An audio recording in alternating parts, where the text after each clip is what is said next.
Okay, welcome to another season and session of Working in UX Design.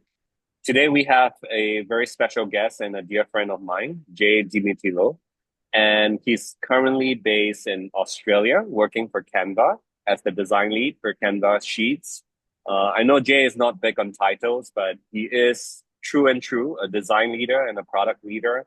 And we'll be getting him to share today about the value of design. What does good design mean? How do we partner better as designers with business? And how and what does he think about the trend of Gen AI, Just and improvise. how Oh, there he and is. You're back. yeah, You're back.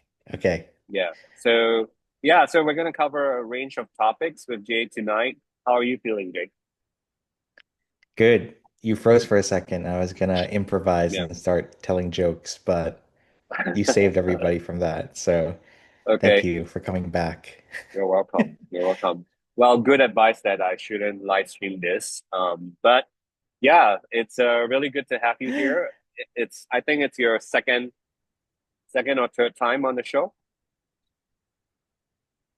I think it's second. Yeah. Oh my God. Second time? Third time. Yeah, you're right. Yeah, awesome, awesome, awesome. So yeah, Jay, congratulations for launching Canva Sheets this year. It was the talk of the town for a while, where people were like, "What is Canva doing? Why is it encroaching in Microsoft Excel space?" And I know you are the architect of Canva Sheets. Can you just tell us a little bit more, like how long did that process took for you to go from zero to one and get it out there into the market, and what is that process like? Yeah, I think for any product, right, it does take time. Um, I can't really specify how long it took, but it took more than like a year or so to sort out what we were going to build, what we were going to do. So I think there's a lot of planning that has to go into it. I mean, it's the same with any other product, to be honest. I think if you've ever built or designed a product from zero to one, um, there are some things that you obviously have to do, like research, understanding the market, understanding like basic user behaviors before you actually design something. Because I think we always get into that trap of like, oh, we got to design something. You can just easily do like competitor research, talk to real users just based off their behaviors, based off certain competitors. So I think when you look at that, and you actually factor in like time, I think it's just a matter of thinking of like how do you scale or build within such a quick timeline, because I think whether it's Canva, whether it's Grab, whether it's Twitter, right? I think you just have to really get people on board, especially like senior stakeholders, because I think when it's like any new product type, um, senior senior leadership is always going to be involved. And I think that's probably the most important part, and in terms of like having to deal with like stakeholders in general. Like how are you not just communicating to like real users, but how are you communicating the vision, the strategy, and also dealing with like leadership feedback. Because like I think, you know, not to go on a rant or just right, like I think every designer gets stuck in um feedback loops, but also like intimidated by leadership, depending on where you're at. And it's very easy to get in that space, in that headspace. So I think I would ask if you just take a step back if you are ever in that situation and remind yourself that you're an expert of design. Because I've had a lot of like, doubts sometimes when I'm dealing with that. So it's not easy, right? It's not easy when you're having to deal with speed, but also like senior leadership breathing down your neck. It's something that you have to balance as you start shipping. So I think those are like the two things that I always like tell people, that when you're trying to build from the ground up, it's going to take time. It's never going to be perfect when you ship it. If you're a designer and you're going to notice all the errors and probably all the bugs, but at the end of the day, like you get it out, you're getting feedback, and if you're still letting the users dictate the experience, then and people are coming back to your experience, that's a good sign.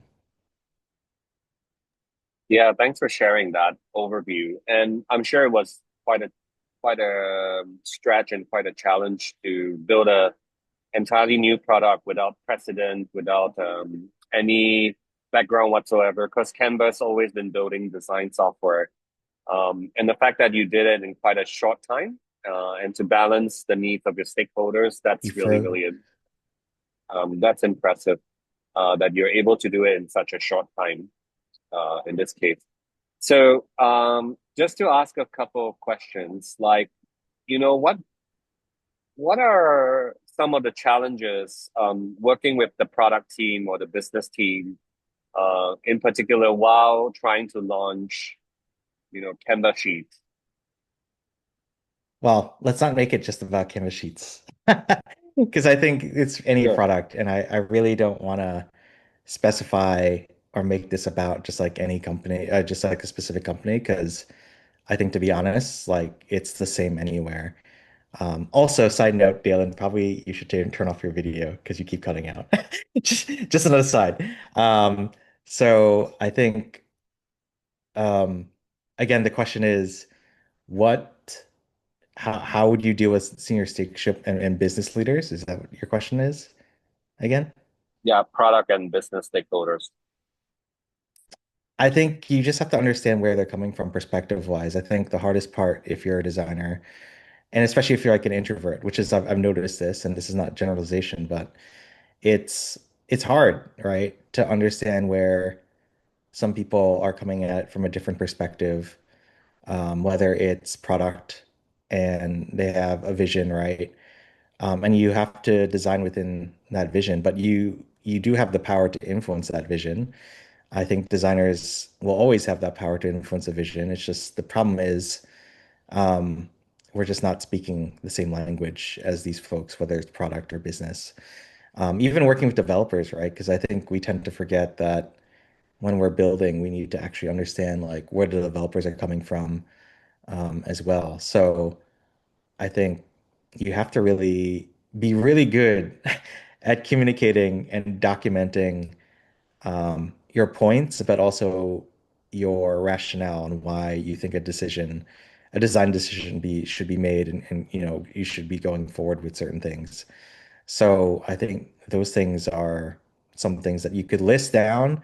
I think I won't say um, what we do specifically at Canva because again, I don't want to just talk about any specific company dealing because I got to be careful what I say. I think in general, overall, you have to really ensure that you are being, what's the word?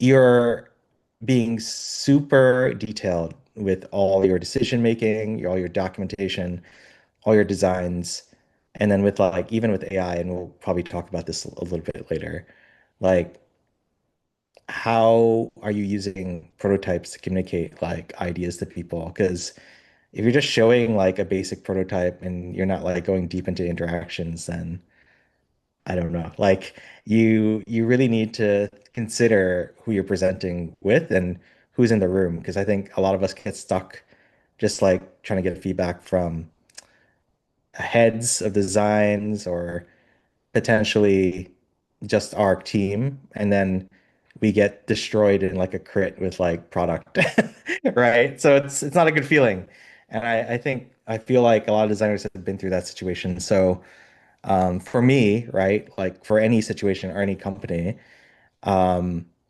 there's a saying I usually tell everybody is like, how much pain do you want in the process of design? Do you want the pain to come at the end in terms of alignment, where everybody you've gone through the process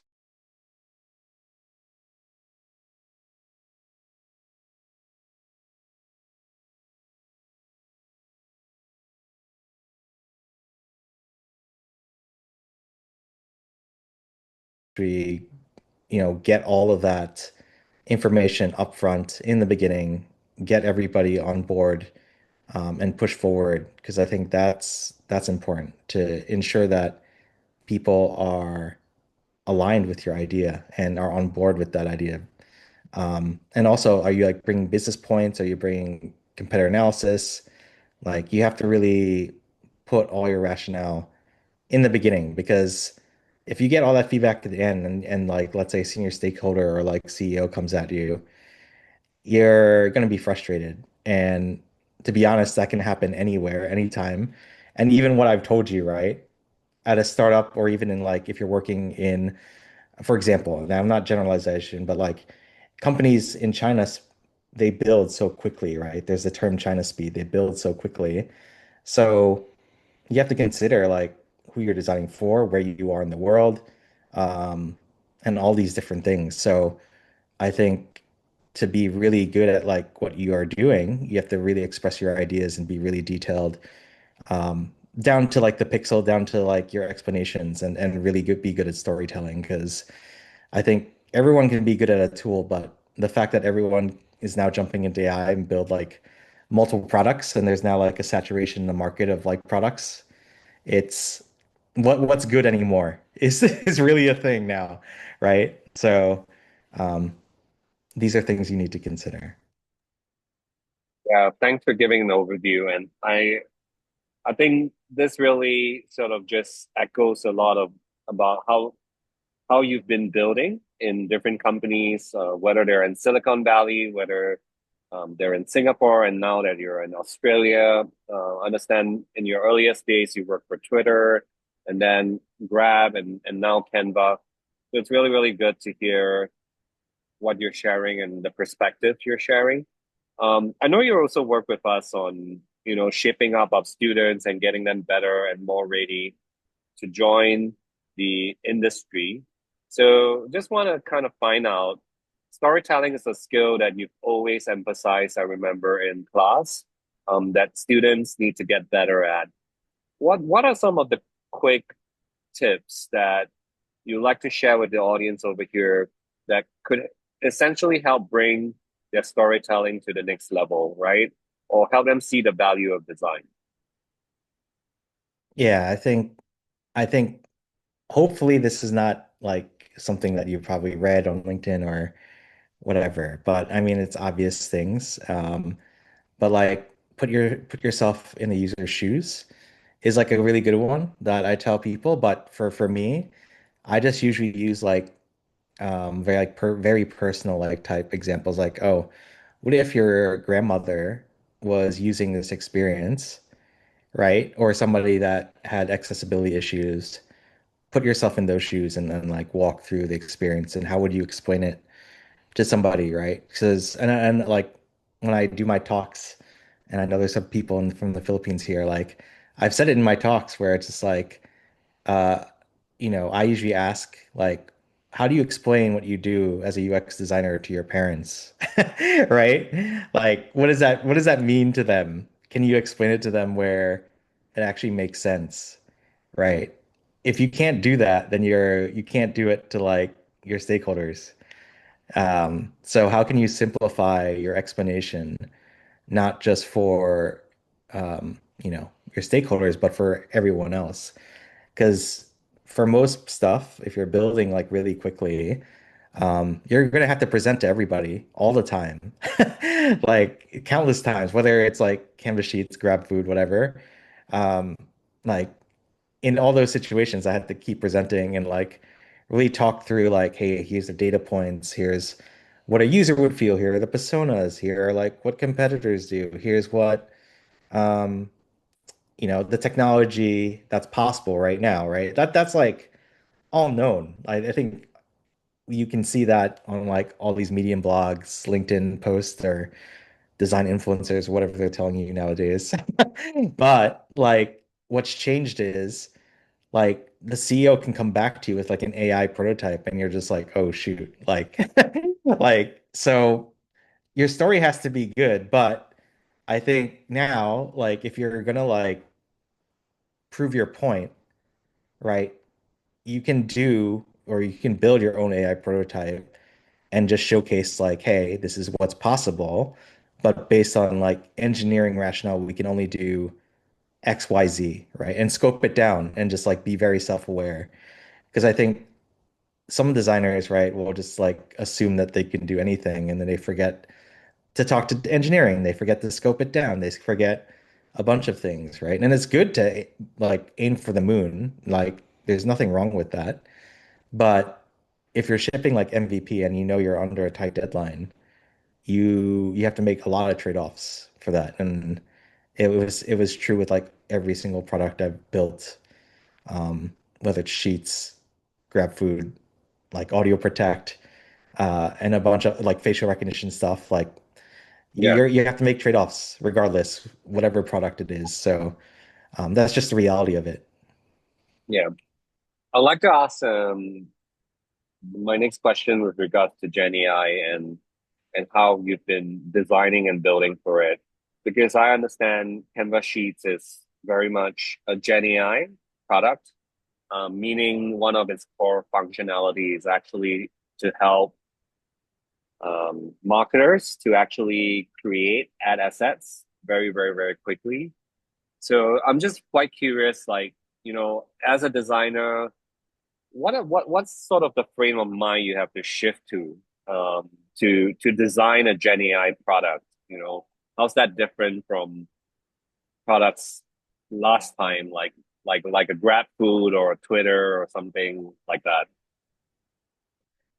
Yeah, wow, look at you doing your homework. I'm so proud of you. I mean, again, I wouldn't say like, okay, the word Gen AI is so overused, first off.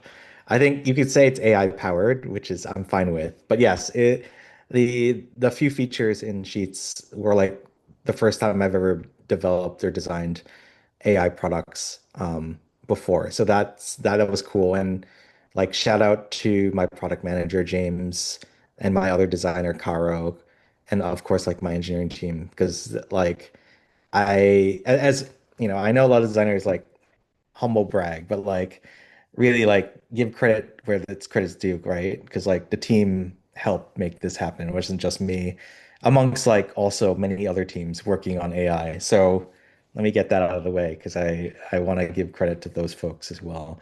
Um, with AI, right? I think in terms of like thought process and how you're dealing with it, um, I can give a few examples, right? I think when you are designing a product with AI and all these other things, I think there are a few things that we're still learning, that the whole world is learning right now.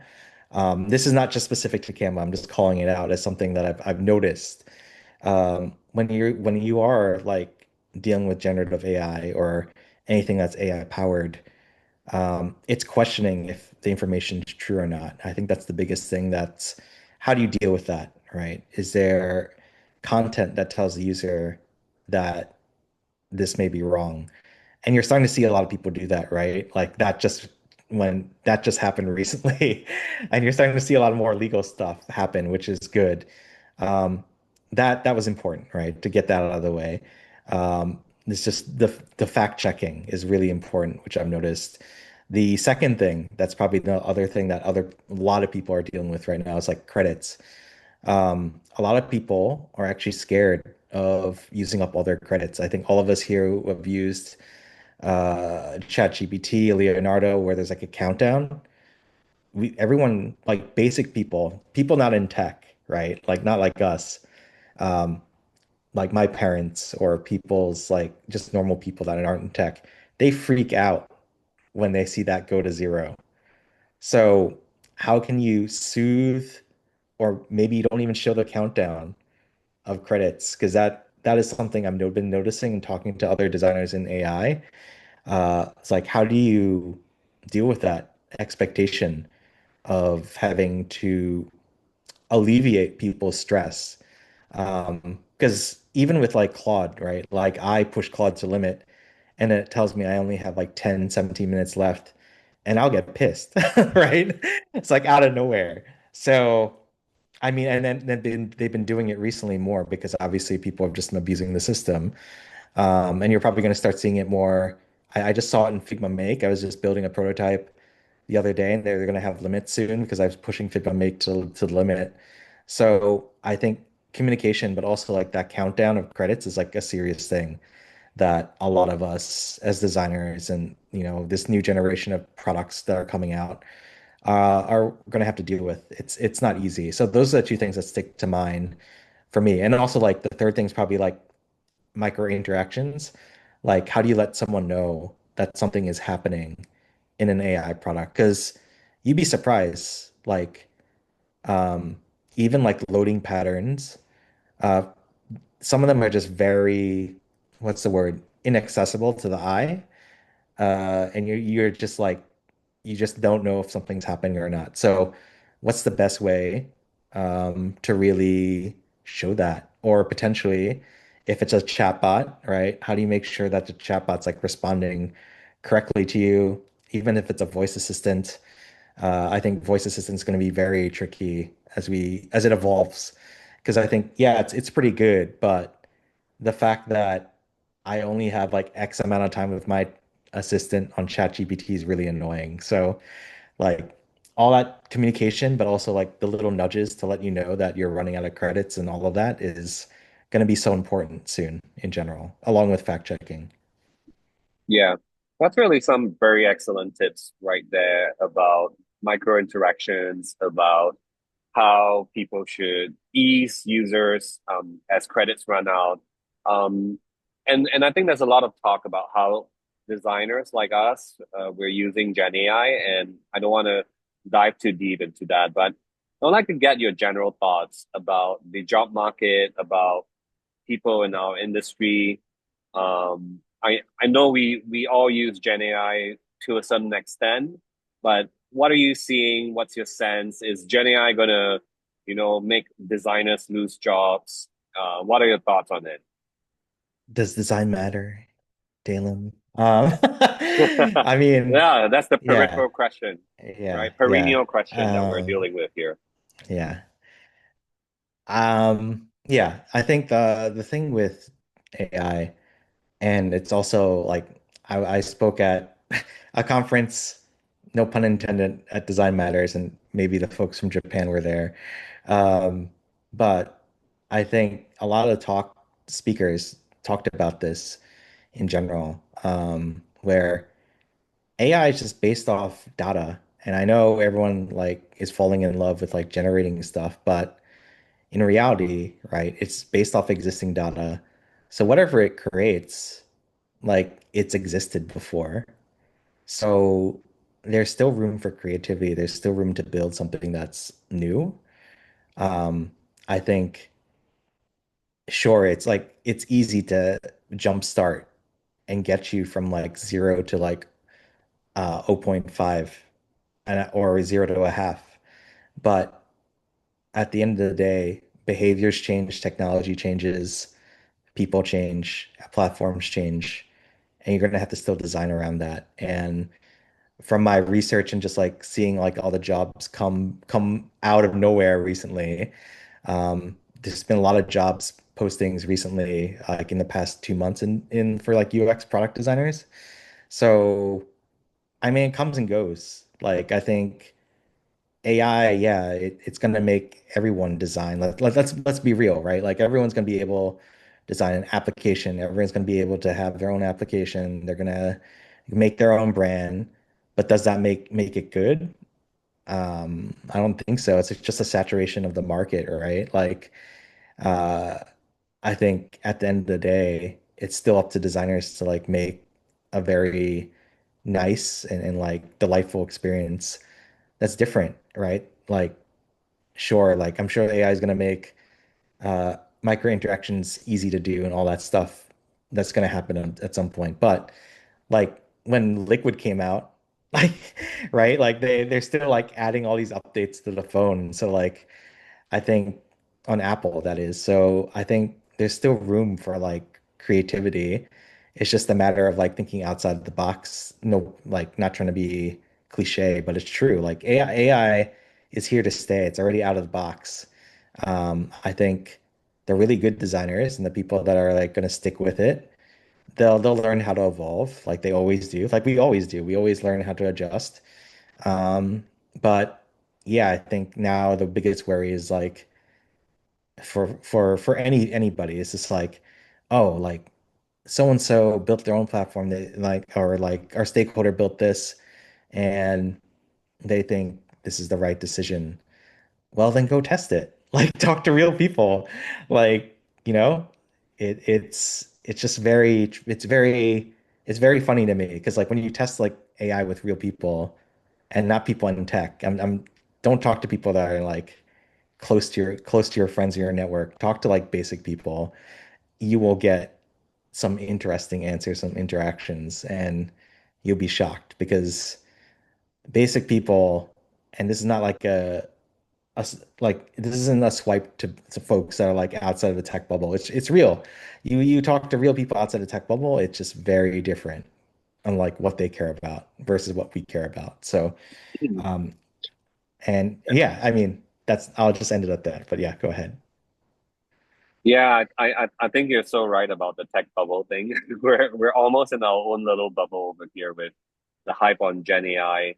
Um, and we have a lot of training requests from companies like doing training for Gen AI. And sometimes my trainers, they're in tech, right? So they go in and then they try to impress the people inside the room as much as possible, like how AI could work. But sometimes even the basic stuff really already impresses them. So it kind of just goes to show like actually we're kind of a minority over here, like how much we use AI in our work. Actually, for most of the world, they're probably just using Gen AI to generate like images and photos, or even just to like write stuff and rewrite stuff, and do some basic research. So that's kind of like very enlightening. And I want to ask you something about, um, the value of design. And it's a very similar question to the one being asked in chat by an audience member, Havisha, right here. And, you know, given that even the CEO can buy code, even the head of tech can probably go to Google Stitch and generate designs. Yeah, how do we sell ourselves as a designer, right? When automation is so easy and so accessible. Um, I mean, again, going back to who's the expert in the room, like you are for most people that are in tech, right, or in design, you are and this is something I'm dealing with right now, like on a personal side, right? Like I think we have to remind ourselves that we've gone to design school. Most of us have been going to design school, or we have some sort of background in like quote unquote design. Some people have gone the architecture route. Some people are just maybe engineers converted to design. All that jazz. Um, I think it's just having a matter of what feels right, but also like dictating, letting the users dictate the experience because your CEO or whoever, right? For example, and this is not this hasn't happened in Canva. This has happened to other companies I've worked at, but um, right, the CEO will come in with a design. They feel like it's the right decision, and they're like, let's ship it. And then no one on the team will be like, well, how does the user feel when they use it, right? Like how so and the CEO will be like, well, I talked to my family and such. And everyone takes that as like gospel for whatever reason.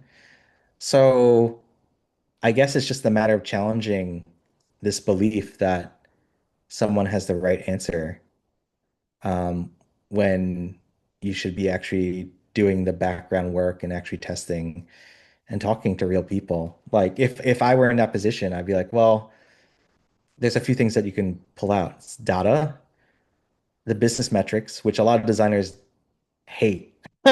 They hate looking at the business metrics. For some designers I know, they hate looking at business metrics. But uh, I tell this to everybody, like a business aware designer is probably the best designer because they know how the design's actually impacting the business in general, right? And I think yeah, things are cost effective, I get that. But AI can only tell you half the story, right? Just based off like looker results or whatnot. You can, it can make estimates for you, sure. But at the end of the day, like how you compiling everything and putting it where it doesn't look like AI slop. I think that's the other thing that's starting to happen now. People are putting all these like crazy like stories together of like, well, like AI, I'll prompt AI to do this, and like I put all these documents into like Claude, and now it's spewing out all this stuff that like looks amazing, sounds amazing. But when I talk to like real people and like actually share it with like share this or talk to, I mean, test the designs with real people, like it's a completely different experience, and all of that work that you were potentially put in, now you have to go back and revert to actual insights. So again, like if going back to the question that I see there, because I know everyone wants to sell themselves as a designer, I get it. I think the thing that's important for you is as a designer is like being really good at consolidating, but also like self-filtering your story, and how you're actually making an impact for the business. Because product people know how they can do that. I think design has always struggled with this. Um, you go on Reddit or you go on LinkedIn and you type in business designer, you'll probably get like folks like Ryan Rumsey, who does like a business for designers course, which is amazing, and I recommend anyone read that. But people will ask the same questions like, how do I sell myself? Or how do I get, I don't understand why I have to understand the business. It's like, it matters. Like, especially if you become more like senior or become a manager. Um, I can't tell you enough that like all of those decisions that you make at like that point, and then if you become a founding designer, all those business metrics, all that data makes a big difference when you're storytelling. So, like I said, Claude can help you um, make that story sound good, but at the end of the day, you're the one presenting it. And if you're not doing it in a way that sounds cohesive or aligns with like the vision of the company, then that's on you. So, Yeah, that's a really excellent advice. And I also want to add one more point, which we have had a prior discussion about, which is about taste, right? Um, Having all these tools at your disposal doesn't mean you have good taste. Just like how your CEO can generate uh, bytecode a design or bytecode something from the existing tools doesn't mean your CEO has good taste. Would you like to maybe elaborate on that? Like how do you develop good taste, right? And what's good taste and good design taste in that organizations? it's really subjective, to be fair, right, Dylan? I'm not trying to like not trying to avoid the question, but it's real. Like I think every organization is very different. And then like going back to like the example of like China, when they're shipping stuff, taste goes out the window. They're just trying to get feedback from real users, right? Like there's no taste there. I mean, I'm not saying the apps are bad. They aren't fully flushed out because it's on purpose, right? I think, for example, when WeChat first came out, it was just a chat. And then within a year, they launched, I think, WeChat Moments, which is like an Instagram feed pretty much. Then they launched, I think, what was it? A The payments platform. I got the order wrong, but they just shipped it. Like, right? And it's just iterated based off feedback. There is no like, taste. It's just the strategy is very different. That's why I'm saying like it's very subjective on where you are in the world. If you're just shipping because you just want to iterate and just build off stuff and you have backing and money, obviously with the government, then yeah, like ship at your heart's content and just build and iterate. But you can see with some platforms in China, like they've gotten so much better in terms of like how they stylize like the animations when you purchase stuff, how they communicate to you. I mean, Douyin, aka TikTok, is a good example. Like, not a lot of people know this, but like ByteDance first built TikTok, It wasn't TikTok. They were experimenting on like a very basic news application. I won't say the name because I'll butcher it, but ByteDance released this news application. Then they started actually experimenting with video. Then they found people were actually engaging with the video, and people were like, "Oh, I digest information really quickly." And they figured out, oh, people want to make videos and digest information that way. We'll make a platform for it. And that's how Douyin, aka TikTok, came about. So it's just a matter of just like subjectiveness of like what your what's your point or what's direction you want to go into. Do you just want to ship stuff and just learn and then iterate? That's fine. I think most early stage startups are like that, right? But if you're gonna have like an amazing application from the get-go, I think just having like nice UI, nice animations, right? That takes time. I think even when I like vibe code on Cursor, right, it's very hard to like get a nice animation. It takes me like a few days. So for example, there is a hackathon. I built my own voice assistant. And if you've never built your voice assistant, ever built a voice assistant before, it's actually really difficult. You actually have to have like trigger words for everything. You have to have like edge cases in case like you can't understand the person. You have to think about if the person's outside, like what happens if you hear if they're riding a motorcycle, another example, or what if there's like background noise, like the voice assistant's going to pick up on that depending on the product that you're using, right? So it becomes very difficult in terms of like, okay, how do I flow a voice assistant when I'm dealing with like all these crazy scenarios, right? It's just a matter of now, okay, is there a micro interaction? Is there a button that appears on the screen that helps clarify the direction I'm going into for the user?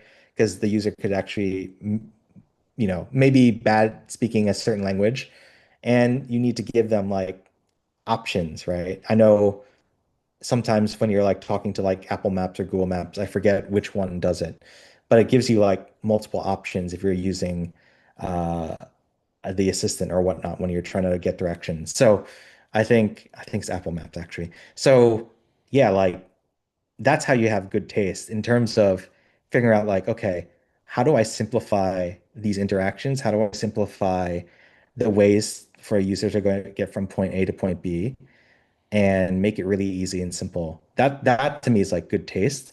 And on top of the cherry on top of it is just the nice UI, the nice interactions, and all of that jazz, because that makes it obviously a better experience that people are going to remember.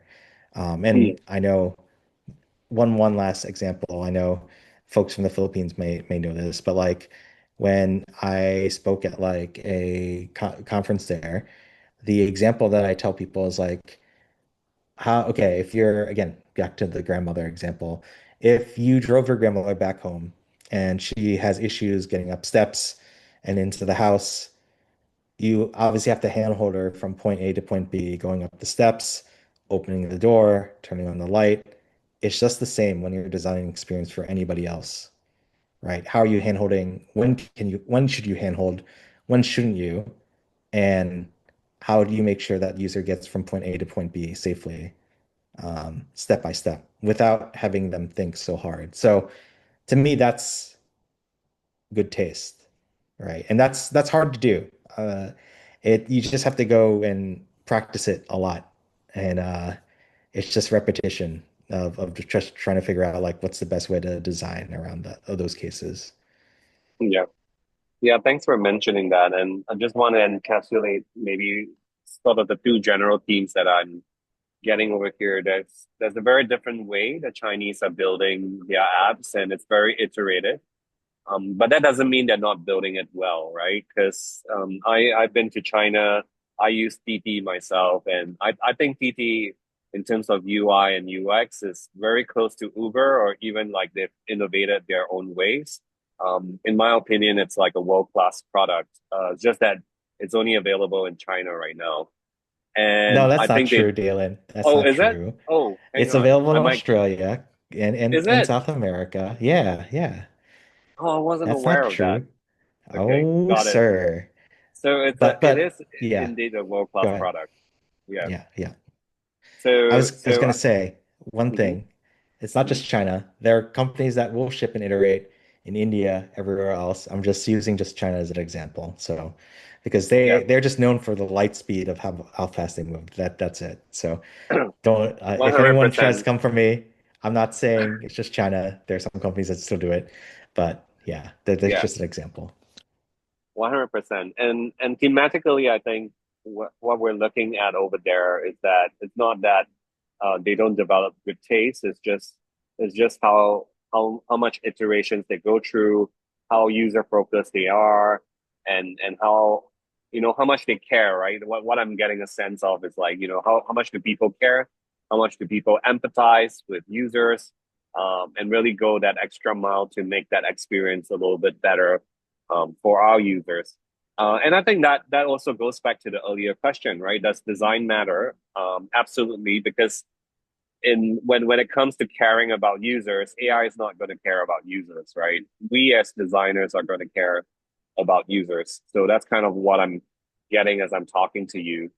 Um, yeah, so just trying to get a sense. We've been sort of three-quarters of our way through the conversation.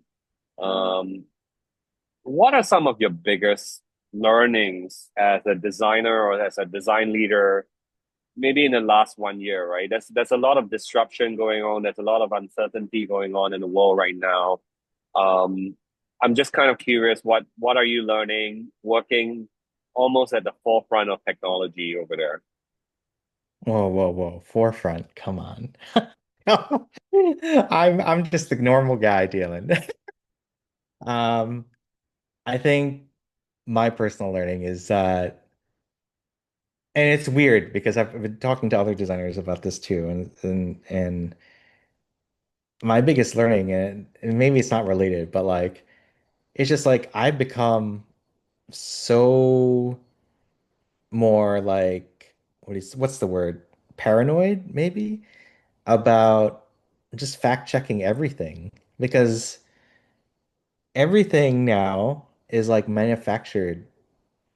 I mean, it wasn't Hollywood and all of that's manufactured, but now whether it's like LinkedIn posts, whether it's like ads, whether it's anything that you read in the news, or even like things that people share with me, I'm just like very paranoid that it's been AI generated and my like parent or sister that isn't in tech, sisters aren't in tech, like fall for it. And I'm like, no, dude, this is not real. So, like, my biggest learning is like, just double check everything. Like, I mean, we should have been doing this, but now it's just become worse with AI because now anyone can generate anything. Because I know like it was rampant. My friends in India were telling me that WhatsApp just spreads a lot of fake news, like just a lot of weird images of and like fake links. Now it's just gotten worse, like 100 times worse. So yeah, that's what I worry about. And then like, and not to like get political or anything, but like it's weird. People are using it for like propaganda purposes, which is really unfortunate as well. So like I just fact check everything. So that like my biggest learning is just like um ensuring that like anything I read like I'm always like on my toes instead of just assuming it's real. And it's really unfortunate. I think not to be a Demi Downer, but that's like one of my biggest learnings personally. I think in terms of tools, I've learned a lot. I think I build my own apps, but I don't like share them online because they're not great. Like, I mean, I mentioned earlier, like it's a saturated market now. It's like, and this is why it matters. Like, taste matters. It's like, dude, like, yeah, it's awesome that you build an app. There's nothing wrong with that. I think you should be proud about building your own application and getting it on the App Store. So, like, you should pat yourself on the back. That's like amazing. But now, like, everyone's doing it. How do you distinguish like what's a good experience? And it goes back to like what we just talked about before. It's like if you're gonna have like a really badass experience, it's gotta be super simple. It's gotta be something that like stands out. So I think it's great that you anyone can design, but also now the standards of like a good designer are like have gone up by a lot. So um, I think that's something to just be very aware of. So um, Yeah, yeah. that brings me to like a follow-up question, actually, with regards to standards and how the bar is now a lot higher. I think that also affects a lot of designers, because they're now like feeling, hey, how am I going to beat AI? How am I going to justify my value as a designer? How am I going to make myself more successful as a designer? Yeah, shall we spend a little bit of time to cover like this imposter syndrome, this mental anxiety that the world has sort of like posed upon for our industry over here in product and UX. Yeah. Yeah, I mean, to be fair, and I see a friend in the crowd. I think everyone's suffering from imposter syndrome right now. Unfortunately, it's so real. Like everyone in any industry is dealing with it, especially with AI, because I feel like whether you're in design, whether you're in marketing, whether you're in whatever, I think now we're just like shook to the core, mental health wise, that we're not good enough. So I think the thing is, right, and I'm a big proponent of like mental health. There is an organization called like Therapy for Designers that my friend started, and he's been launching it slowly across internationally from like Australia to like Europe and whatnot. Now, this is important to your question, right? In terms of imposter syndrome, I think we need to find like the good networks, the right people to talk to, because I really found so much good like energy from like sessions with the Therapy for Designers folks that there are like other people dealing with, and I think you can't really rely on people on LinkedIn. And I'm sorry, that's just my thing. And I know I ran to Dalen about this, and you wrote a post about it too, Dalen. Like, there's just a lot of weird false shepherds on there that they talk a lot of big noise, but they haven't shipped anything. So I will say that just surround yourself with like good energy um, in general, um, because it is tough now in terms of just finding a job. And I know Dalen has seen it. So I will say that it's important to surround yourself with a good network. I think there's some really good Reddit networks as well. I've seen um, because I think a lot of people are dealing with like what you're asking and people are talking about in the chat. There's just a lot of stress. A lot of people are giving up on the design. I've actually screenshotted some of these posts and we'll use them in the future talks. It's real. It's people just don't want to do UX design anymore. People are walking away. Um, People are still looking for jobs. It's hard. Uh, and we're not going to lie to you. I'm not going to lie to you that I'm like, yeah, I have my own reservations, but I think to really stand out, like I said, it's just being really good at your craft. And I think it's important to remember that you have to, I guess, nowadays um, speak to your work, but also make sure that you're calling out like the things that make you stand out personality wise. Um, and I think also like when you're talking about your stories and whatnot, I guess remember like what you're doing for the business and not just like through the design lens, as we talked about earlier, because I think it is an ugly market right now. I'm not gonna like sugarcoat anything. And yeah, like I've been trying to help my friends find jobs too. So it's not easy. So I think the imposter syndrome, that's real. I think especially with AI, but just remember that there's somebody just building an app for the fun of it, and everyone thinks it's an amazing app, but does that make it a nice app? Probably not. Like when I look at Dribble, like from years ago, right? Everybody is like, "Oh, look at these amazing designs on Dribble." That's what I compare like what's happening now. It's easy for everyone to make a Dribble design and interaction.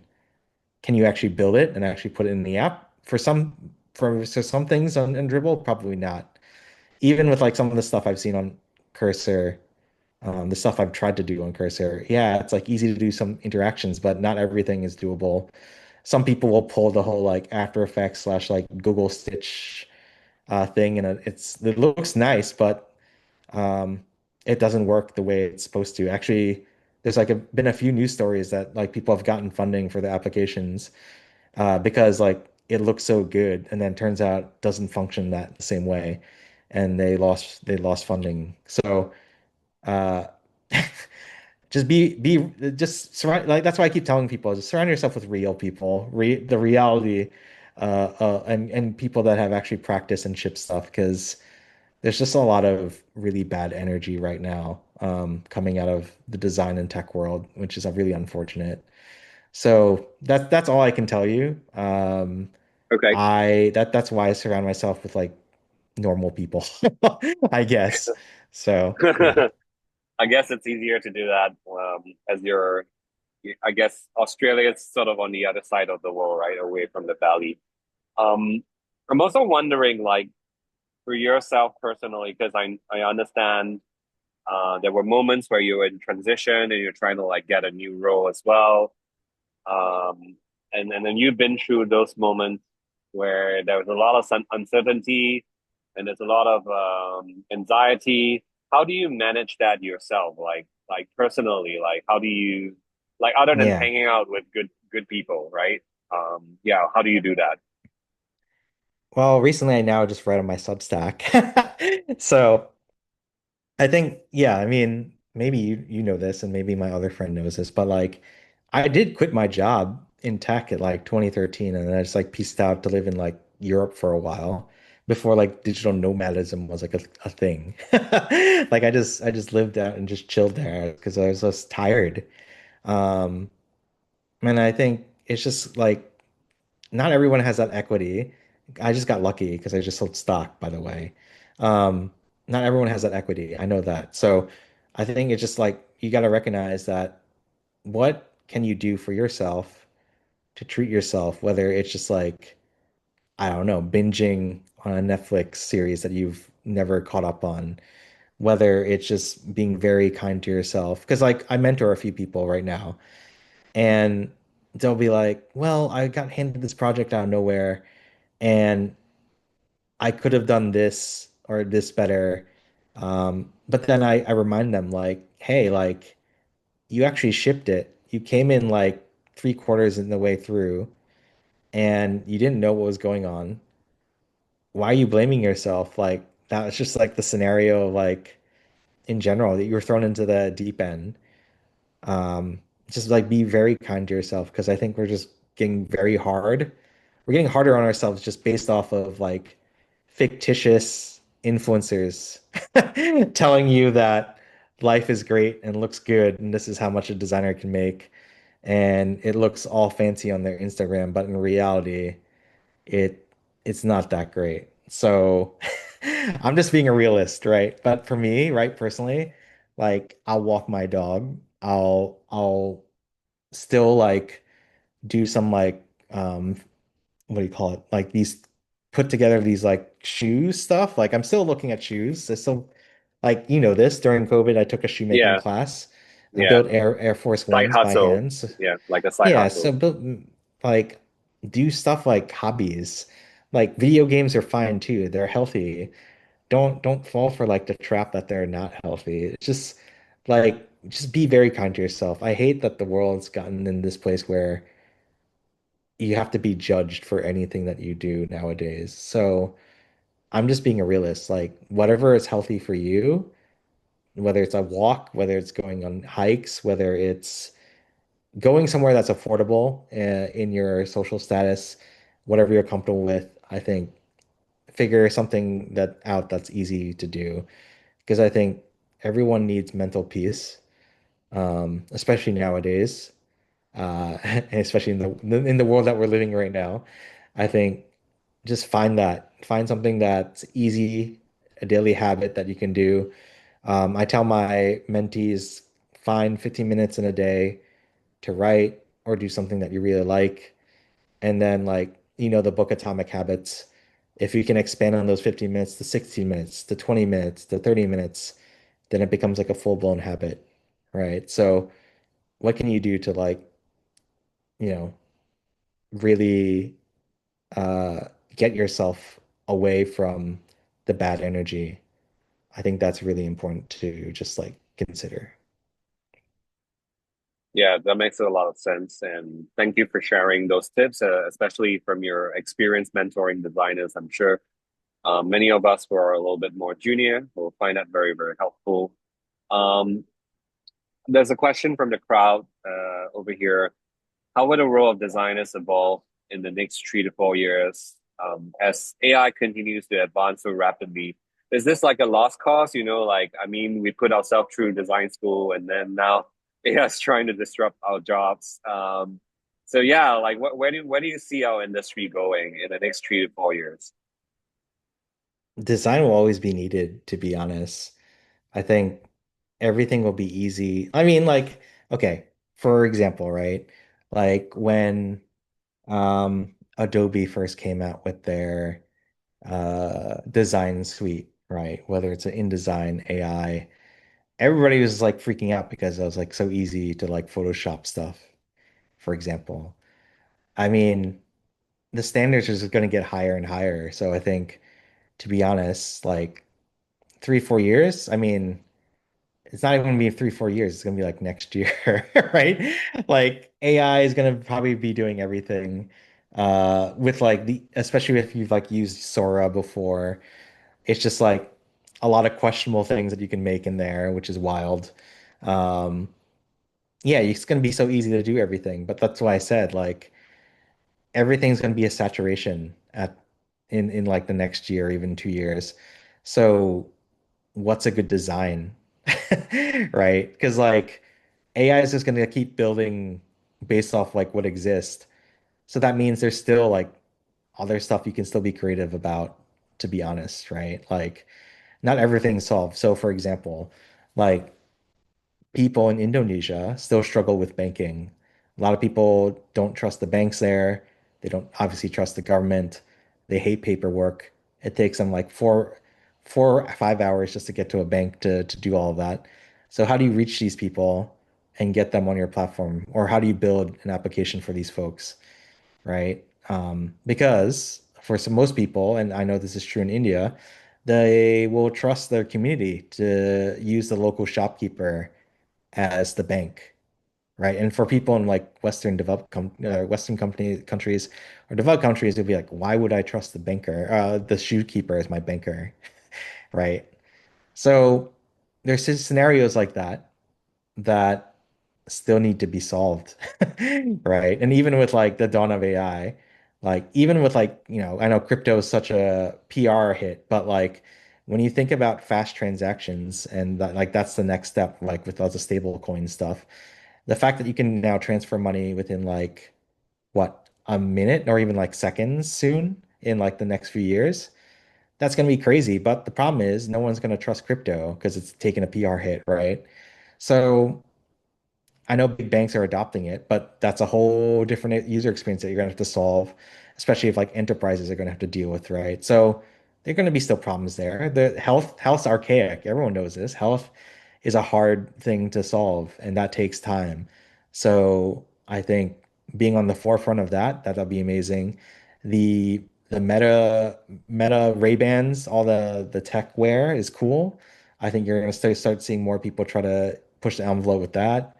Um, who knows? Maybe AR VR is going to catch on at some point too. So I would say there's a lot of things still to be solved. AI can't solve everything. So to be honest, I think our practice is just going to evolve into solving different surfaces, not just like digital, but like physical, but also like surface design level. Like I was just talking to other people, and so some people that don't know what a surface designer is.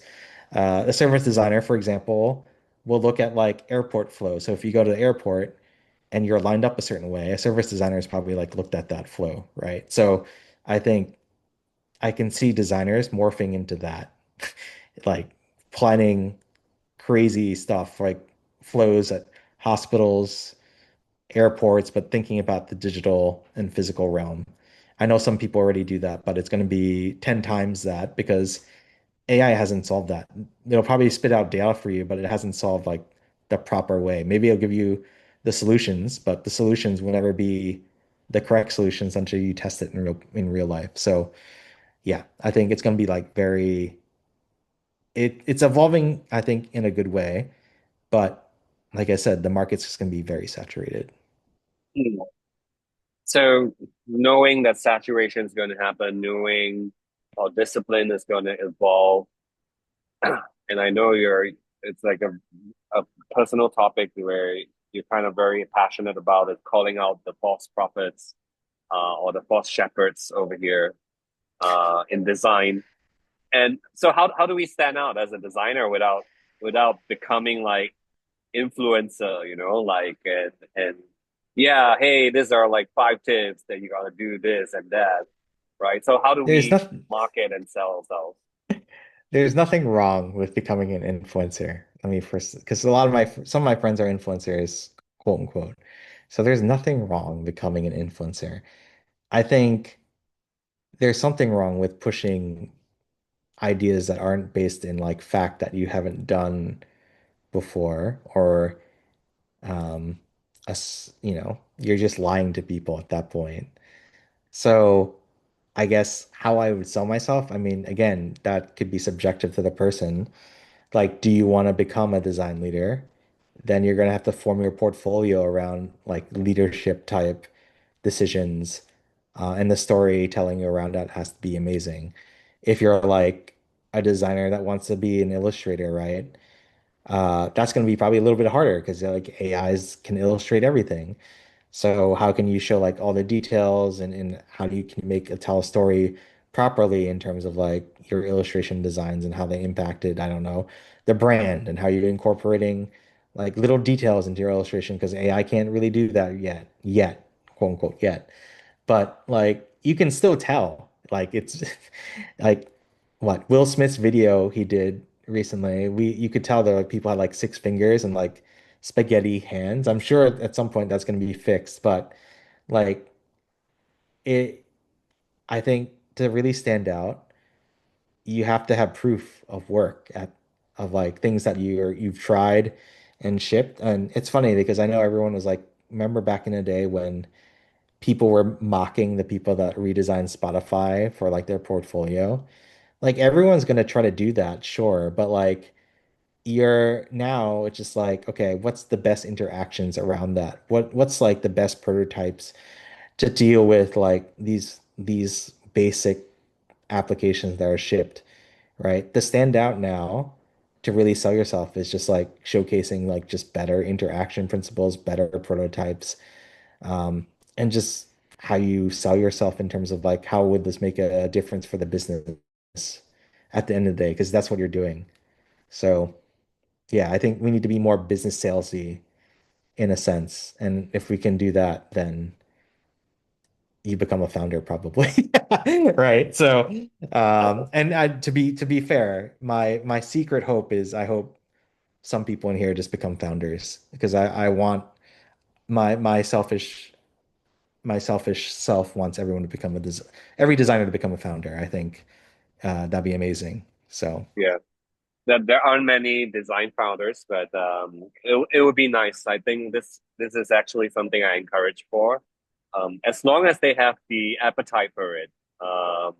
Highly encourage people to build stuff, to ship stuff, to monetize stuff, and to potentially get rich doing it. Yeah. So we're come to the sort of the end of the podcast session. I just want to check in with you and see if you have any or last words or final messages that you want to share with our audience. Um, and I know you're kind of gone to different speaking circuits. Yeah. Do you want to give a plug to yourself? Any oh upcoming speaking God. events and stuff like that? Yeah.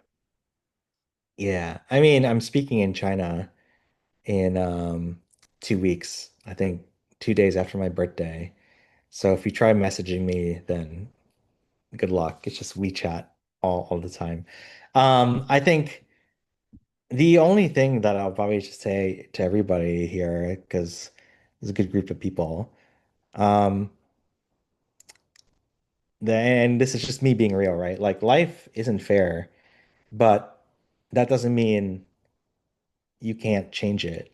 Like the person that designed an application is no smarter than you.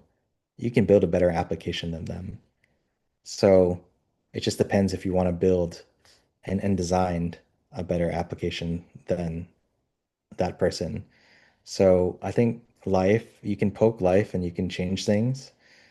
I think you shouldn't restrict yourself to just the what ifs or this is how it is right now. I think if you are really serious about making a change and trying to make an impact, um, you can do it. Don't hold yourself back. And like from my personal story, right? Like if people have followed me or know me, you can follow me on LinkedIn.